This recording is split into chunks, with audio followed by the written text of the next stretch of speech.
Hello, this is New Vision TV. I am Lynn Mugisha. It is now an open secret that General Mugisha Muntu is on his way out of the Forum for Democratic Change, the party he led until barely 2 months ago. The retired general has now started a countrywide consultation tour to inform his decision. New Vision TV examines what Mugisha Muntu's most likely winning formula will be. The immediate former president of FDC, General Mugisha Muntu, is weighing his options as he consults around the country to find a new political camp in his impending post-FDC days. Since Muntu lost last year's party elections to Patrick Amriat, a man largely seen as KCCA's front, nobody's bothering to hide the fallout between the two retired army officers who have both led the FDC. Muntu started in Hoima, where many people urged him to start a new party. Joining an existing opposition party is currently out of question.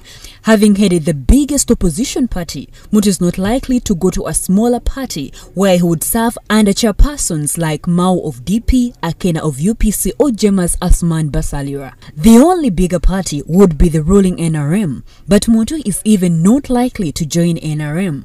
The ruling party had always wished to have Muntu when he retired from the military, but he's so opposed to its brand of politics, and joining NRM would just confirm his detractors' claims that he has been an NRM mole inside FDC.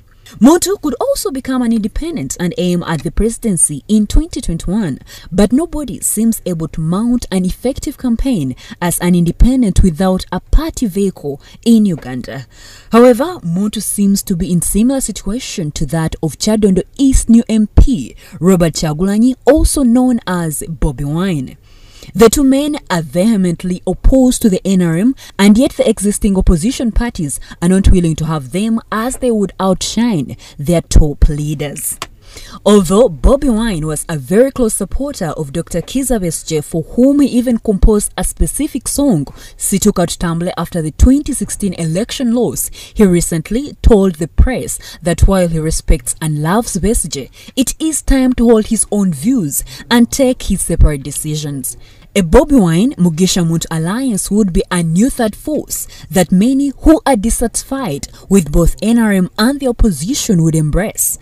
But who would be the presidential candidate of the two?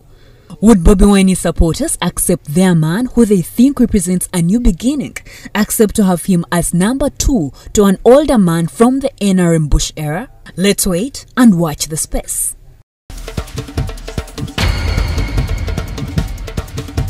Moving on, a cross-section of South Sudan refugees in Uganda have called on their leaders and all nationals to forgive one another if the country is to attain lasting peace.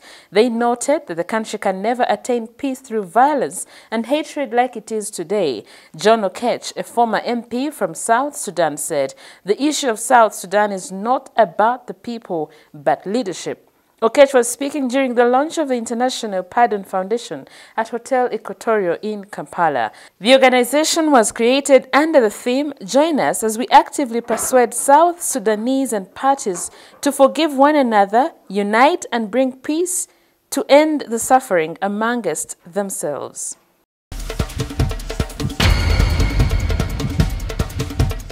And now, Uganda Revenue Authority has deactivated 2,640 accounts from the list of value-added taxpayers, among them that of the International Criminal Court, after they failed to honor their tax obligations. Other prominent entities whose accounts were deactivated include, among others, Buganda Land Board Limited, National Council of Sports, Medical Research Council, Muwema and Mugera Advocates and Solicitors, Club Silk Limited, Mpanga Technical Services, and Sebagala and Sons Electoral Center Limited.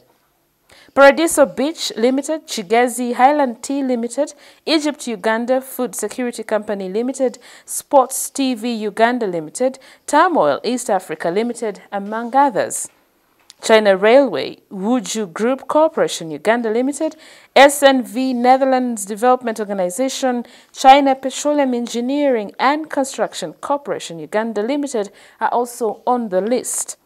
The cancellation is in accordance with the provisions of the VAT Act as amended. Section 9(5) of the VAT Act gives power to the Commissioner General to cancel the VAT registration of a person who is not required to apply for registration under Section 7, a statement from URA released on Wednesday read in part. Henry Saka, the URA Commissioner Domestic Taxes, signed the statement on behalf of the URA Commissioner General Doris Akol.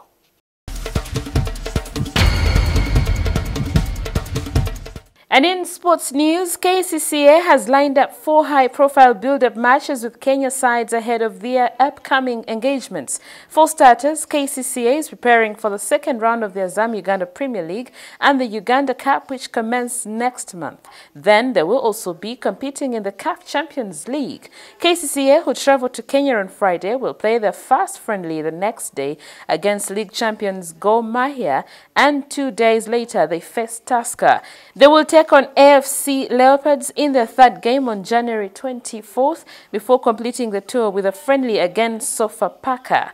The Lugogo side, also the sole Uganda representative on the continent this year, will face CNAPS Sport from Madagascar in the preliminary round of the CAF Champions League. The League Champions Cup will visit CNAPS Sport in the first leg between February 9th to 11th, with a return leg set to be played a week later between February 16th to 18th. The winner between both sides will either face Ethiopia's St. George or South Sudan's Al Salam Wow.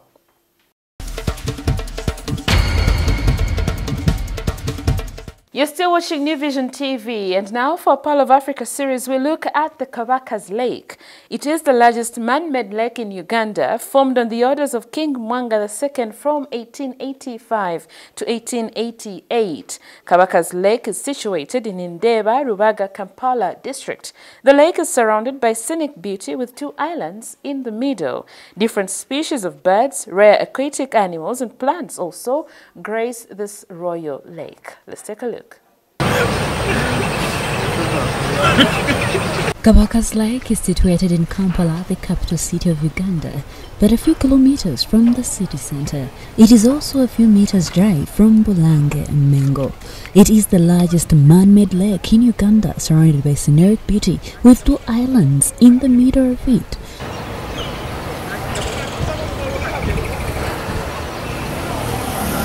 The lake has developed as a sanctuary for hundreds of rare aquatic animals and plants. It also has birds of over 10 species.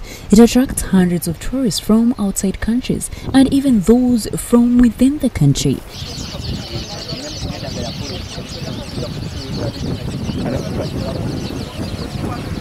The unusual aspect of this lake is that without any major tributaries, the water levels of this lake almost remain constant throughout the year.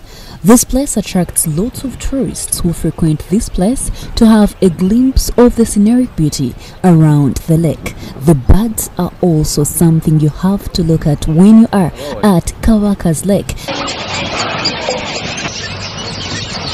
The environment around the lake is beautiful. The 2 small islands in the middle of the lake make it also very beautiful. Now for more Pearl of Africa stories, visit our website www.newvision.co.ug. Our newspaper, The Sunday Vision, is also another home of adventures, so get your copy every Sunday for Pearl of Africa stories.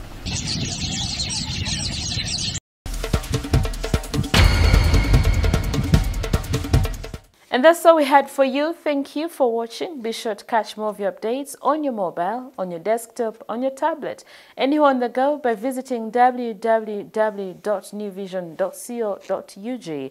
I am Mugisha Muntu.